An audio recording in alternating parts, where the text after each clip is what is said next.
Citroën. De la populaire 2 chevaux à la confortable DS, en passant par la citadine économique AX, Citroën a créé certaines des voitures les plus mythiques de l'histoire. Sauf que certaines de ses créations ont été des bides monumentaux et des échecs commerciaux sans pareil. Des trous économiques sans fond qui ont donné des maux de tête à leurs propriétaires, voire jeté la honte sur tout le pays.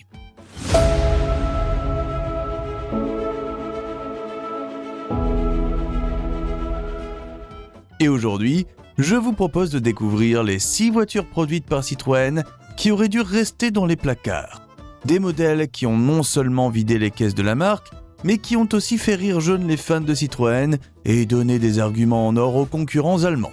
On parle ici de flops qui ont marqué l'histoire, avec des ventes ridicules, des pannes légendaires et parfois même des décisions stratégiques qui font grincer les dents aujourd'hui. Mais avant, si vous aimez les voitures françaises, n'hésitez pas à vous abonner. Et si vous voulez soutenir la chaîne, un petit like ou un commentaire sur votre flop Citroën préféré, ça fait toujours plaisir. Allez, on y va sans plus attendre. On démarre tout de suite avec le numéro 6. Numéro 6. Citroën Axel, 1984-1988. Le Citroën Axel est la cousine historique ratée de la Renault Logan. Pour comprendre d'où vient cette bizarrerie, il faut remonter dans le temps. Entre 1968 et 1973, Michelin, alors propriétaire de Citroën, est dans le rouge et veut se débarrasser du citron. Il faut dire que la firme du quai de Javel enchaîne les bids commerciaux avec les GS et SM. Fiat est intéressé et en 1972, les ingénieurs Citroën lancent le projet Y qui deviendra l'Axel.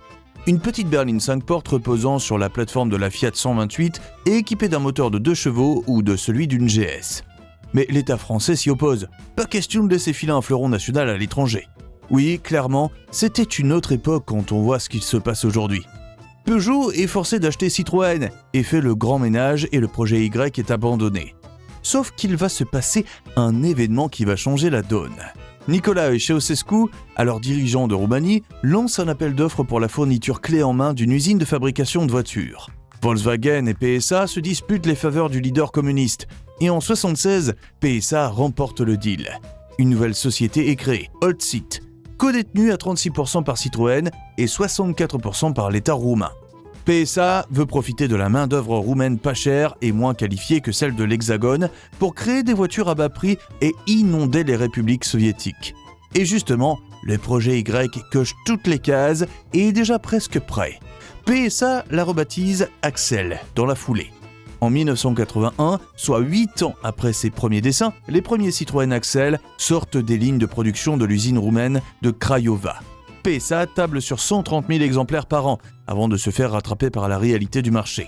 Mais entre les retards de production dus à la bureaucratie roumaine, la corruption endémique et une qualité de fabrication qui laissait à désirer, avec des ouvriers peu formés et des pièces locales à 40% obligatoires, l'usine de Craiova n'a jamais dépassé les 20 000 unités par an en moyenne. C'était loin, très loin des ambitions initiales. La voiture se vend mal en Europe de l'Est, alors PSA tente le tout pour le tout et l'emporte en Europe de l'Ouest. Citroën se retrouve avec une voiture ultra low cost mais plombée de problèmes.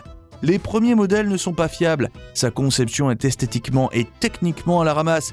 Les propriétaires rapportaient des fuites d'huile massives, des freins qui lâchaient, des moteurs qui surchauffaient et même des cas d'incendie spontanés sur certains exemplaires. Sans compter une finition intérieure ultra basique qui faisait passer une 2 chevaux pour un palace, sa consommation était élevée, autour de 8 à 9 litres au 100. Et il y a le problème de la concurrence interne face aux Citroën Elena et Visa. La sauce ne prend pas et le 1er juillet 90, la Citroën Axel est retirée du marché après à peine 28 115 exemplaires commercialisés en France. En réalité, la production totale Axel Holcit avoisinait les 60 000 unités sur toute la carrière, mais en France, c'était un vrai désert commercial.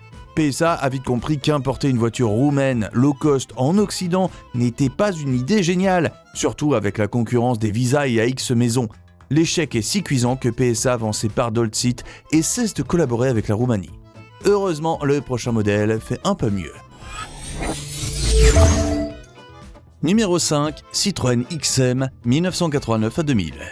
L'histoire de la Citroën XM commence comme un conte de fées. Sacrée plus belle voiture de l'année en 90, elle remporte aussi le prix de la voiture de l'année la même année. C'est la troisième voiture Citroën à recevoir ce prix après la GS en 71 et la CX en 75. Et comme ses prédécesseurs, elle a des qualités routières sans pareil. Elle est perçue par tous comme le souffle nouveau du luxe à la Citroën, alors que la firme du quai de Javel a laissé la CX sans descendante pendant 17 ans. Pour honorer son blason, Citroën a mis les petits plats dans les grands. Elle dispose d'une 13e vitre permettant de charger le coffre tout en protégeant les occupants des courants d'air. Sa ligne est dessinée par le carrossier Bertone et ses suspensions hydrauliques sont réglables électroniquement, s'il vous plaît. Côté motorisation, 2 moteurs sont proposés à sa sortie en 1989. Un moteur de 1998 cm3 à injection capable de déployer 130 chevaux et un V6 de 3 litres pour 170 chevaux. 3 finitions sont disponibles, avec des options high-tech pour l'époque comme la direction à assistance variable et un intérieur cossu censé rivaliser avec les Mercedes et BMW de la classe. La version Séduction qui fait office d'entrée de gamme, le milieu de gamme représenté par la version Harmony et le haut de gamme avec la finition Ambiance. Et vous vous en doutez, ça a viré la catastrophe, sinon je n'en parlerai pas dans cette vidéo. Car il ne faut pas l'oublier, Citroën appartient à PSA qui développe justement la 605 et veut réutiliser le maximum de pièces. D'ailleurs, nous comparons les deux dans cette vidéo que vous pourrez retrouver en commentaire. Le maître mot durant la conception était économie. Et ça s'est ressenti sur la fiabilité. Les propriétaires des premières versions ont essuyé panne sur panne. L'électronique censée être le symbole de la XM est devenue son talon d'Achille. Les pannes les plus célèbres, les blocs de masse pourris qui provoquaient des courts-circuits, les suspensions hydractives qui se mettaient en mode dégradé sans raison, les calculateurs capricieux et une consommation d'huile impressionnante sur les premiers moteurs. Les garages Citroën croulaient sous les XM en panne et la réputation en a pris un coup durable. Ça aurait pu aller si le SAV de Citroën s'était montré compétent, ce qui n'a pas été le cas. Au total, Citroën a vendu entre 333 400 et 333 800 Citroën XM avant de la retirer de son catalogue en 2000. Les ventes ont culminé à plus de 96 000 unités en 90 grâce au buzz du lancement. Mais ensuite, ça s'est effondré année après année. À peine 20 000 en 93-94 et quelques milliers en fin de carrière. Comparé à la CX qui a dépassé les 1,2 million d'exemplaires, c'est clair que la XM n'a pas tenu la route commercialement. La XM n'est pas un échec commercial au sens strict du terme, mais on est loin des chiffres de son prédécesseur, la CX. Là, normalement, vous vous dites que Citroën a retenu la leçon ? Eh bien, visiblement non. Numéro 4, Citroën C6, 2005-2012. Au salon de Genève de 99, Citroën présente le concept car C6. C'est une berline haut de gamme à la lignée soignée et dessinée par le Belge Marc Pinson. D'ailleurs, le nom C6 fait référence à l'un des modèles les plus fastueux de Citroën d'avant-guerre. Technologiquement, la C6 est une pure merveille. Elle est équipée de la suspension hydroactive 3 associée au train avant à pivot découplé partagé avec la 407. Son béquet est rétractable et prend 3 positions selon la vitesse, ce qui permet de stabiliser l'engin à haute vitesse et de rendre son freinage plus stable. Son capot se soulève en cas de choc avec un piéton. Affichage tête haute qui projette vitesse, alarme et indication GPS sur le pare-brise. Et elle dispose d'un système d'alerte de franchissement de ligne qui fait vibrer le fauteuil du conducteur s'il prend un virage sans activer ses clignotants. Celui-là, je crois qu'on devrait le rendre obligatoire, vu tous les conducteurs qui croient que les clignotants sont inutiles. Ne te sens pas visé, toi, Jean-Pierre. Sans parler de son confort royal qui vous donne l'impression d'être sur un tapis volant. Sur le papier, la C6 est une révolution avec des dizaines d'années d'avance. Citroën table sur 30 000 voitures par an avec un positionnement premium assumé et des innovations qui semblaient venues du futur.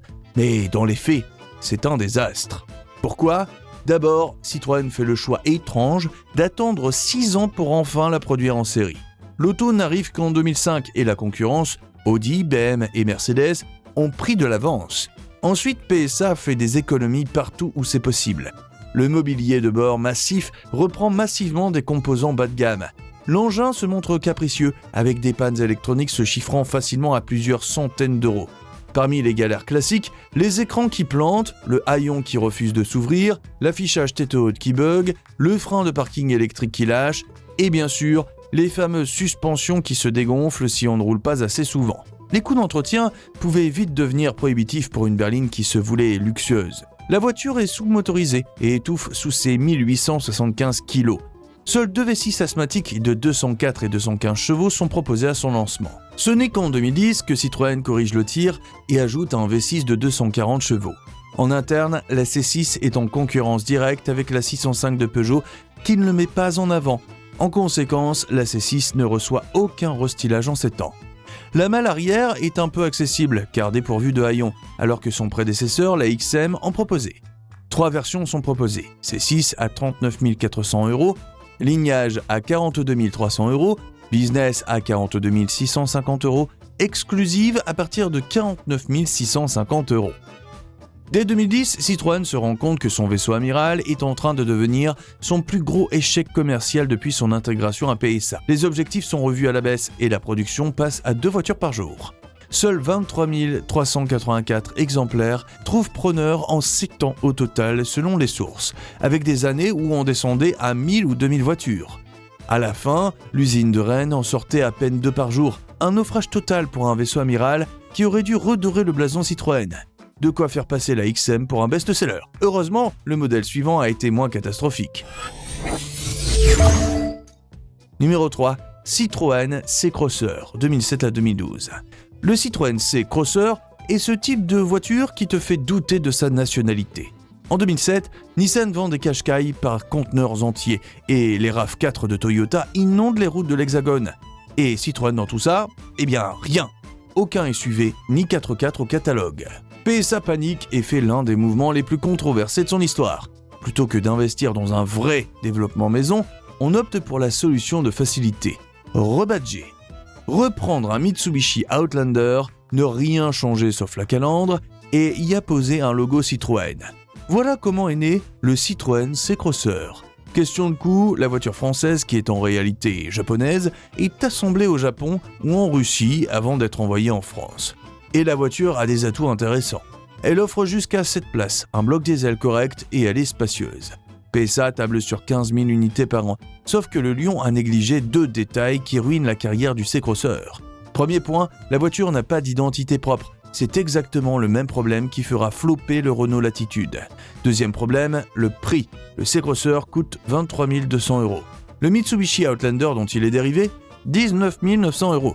Et pour couronner le tout, la garantie et le réseau après-vente Citroën ne feraient pas toujours le même niveau de support que Mitsubishi sur ce modèle importé. Les clients se sentaient floués, et avec raison. Vous avez bien lu, Citroën demande 3 300 € de plus pour exactement la même voiture avec un logo différent. Sans surprise, les clients ne sont pas dupes. Résultat, environ 47 763 C-Crosser vendus sur toute sa carrière, soit à peine 3 000 par an en moyenne. Un échec monumental qui a prouvé que rebadger une voiture japonaise et la vendre plus cher ne fonctionne pas. Vous vous dites que Citroën a retenu la leçon? Visiblement, non, comme le prouve le modèle suivant. Mais avant de vous le présenter, abonnez-vous si ce n'est pas encore fait. Numéro 2, Citroën C0, 2011 à 2020. Le C0, c'est la même histoire que le C-Crosser, mais sans émission de CO2. Début 2010, l'alliance Renault-Nissan lance la Nissan Leaf et la Renault Zoé. PSA n'a rien au catalogue comme voiture zéro émission et panique. Mais hors de question de développer son propre modèle. Nope.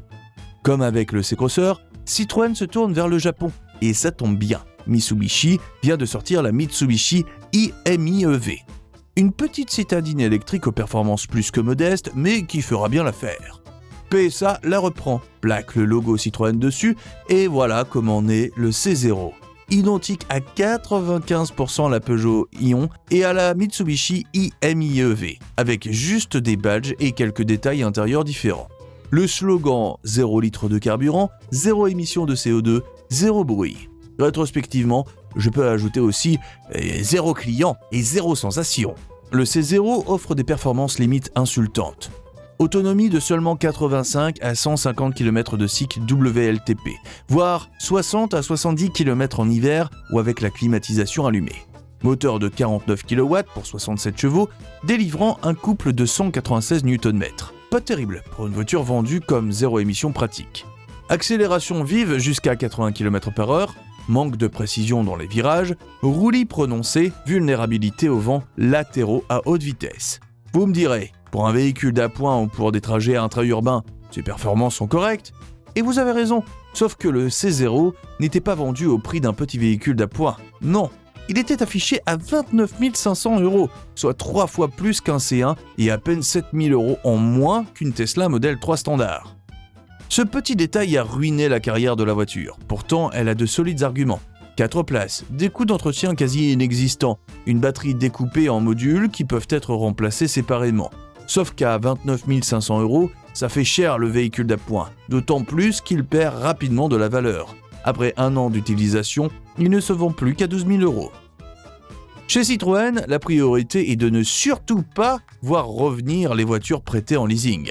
Citroën propose donc aux clients ayant une LLD à 90 € par mois de prolonger leur contrat sur 48 mois et d'en devenir propriétaire, soit 6 390 € au total. Entre 2010 et 2019, PSA vend 24 000 C0 et Peugeot Ion, avec une grosse partie en leasing à bas prix et beaucoup de retours en fin de contrat. Mitsubishi a produit plus d'unités, mais les Français ont du mal à écouler leur stock. À un moment, plus de 4 000 invendus chez PSA. Heureusement, Citroën a compris qu'il ne suffit pas de dire qu'une voiture est électrique pour qu'elle se vende. Eh ben non, je rigole. Sinon, je ne vous parlerai pas du modèle suivant, qui est... Numéro 1. Citroën e-Méhari, 2016-2019. Au numéro 1, on retrouve une voiture déjà mentionnée dans nos précédentes vidéos, tant elle incarne l'échec, la Citroën e-Méhari. Lancé en 2016, l'e-Méhari est un cabriolet électrique destiné aux fêtes sur la plage et qui rend honneur à la mythique 2 chevaux Méhari. Le concept car Citroën Cactus M Concept, dévoilé au salon de Francfort 2015, préfigurait sa philosophie. 4 places, 4 teintes de carrosserie proposées, bleu, orange, jaune et beige, et 2 couleurs de toile, noir et rouge orangé. Elle ressemble vaguement au C4 Cactus, mais c'est là que s'arrête la ressemblance avec une vraie Citroën. Batterie faiblarde de 30 kWh, technologie Bolloré LMP, lithium métal polymère, qui nécessite d'être maintenue chaude en permanence. Moteur électrique bruyant, 3 vitesses, avant, arrière et neutre. Plus de 6 secondes pour atteindre 50 km/h, vitesse maximale à 110 km/h. Coffre de 100 litres, pas de vide-poche, pas de recharge rapide, pas d'autoradio. La climatisation n'est pas présente par défaut et vous devez ajouter 1 000 € pour l'installer. Ultime clou dans le cercueil pour une voiture de plage, elle ne dispose pas d'un mode 4x4. Couplez ça à son poids de 1400 à 1480 kg et vous comprenez que s'aventurer sur le sable avec est une mauvaise idée. L'essieu est directement hérité de la Fiat Punto 2 et l'auto est globalement une Bolloré Blue Summer recarrossée. Mais le pire, c'est sa batterie chaude à électrolyte polymère solide qui doit fonctionner entre 60 et 80 degrés Celsius. Résultat, l'auto consomme de l'énergie même à l'arrêt, à raison de 0,5 kW. Au bout d'un mois branché sur le secteur, l'e-Méhari a consommé environ 360 kWh pour maintenir la température de sa batterie. C'est la seule voiture du marché qui consomme plus à l'arrêt qu'en roulant. Si vous laissez la voiture dehors en hiver sans prise, la batterie se décharge vite et vous risquez de ne plus pouvoir démarrer. Un cauchemar pour une voiture de loisir censée être garée au soleil. Pour recharger l'e-Méhari, comptez 13 heures sur une prise domestique et 8 heures sur une wallbox. Côté prix, la e-Méhari s'affiche à 25 000 € avec une location de batterie à 79 € par mois. Avec les bonus, vous pouvez en trouver une neuve à 18 700 €. Après, quand on apprend que le projet a été bouclé en 4 mois seulement, ça annonce la couleur. En janvier 2019, Citroën annonce l'arrêt définitif de la production dans l'usine de Rennes et Citroën a même eu du mal à écouler les derniers stocks. Un flop qui a terni l'image fun et innovante de la marque, surtout après le buzz du concept Cactus M. Seulement 1475 exemplaires vendus en 3 ans, Citroën espérait en vendre au moins 1000 par an. Un échec qui a achevé de tuer l'image innovante de Citroën. Et si vous pensez que ces voitures sont les seuls flops de Citroën, détrompez-vous. Et foncez regarder notre vidéo sur les plus gros flops français pour découvrir d'autres échecs monumentaux. Merci d'avoir regardé jusqu'au bout. Dites-moi en commentaire quel est selon vous le plus gros ratage Citroën de cette liste, ou si vous en avez possédé un et que vous voulez partager votre expérience. Et bon courage pour la revente. À très vite pour d'autres histoires automobiles françaises, souvent glorieuses, mais pas toujours. C'était le Garage Français et on se dit à la prochaine.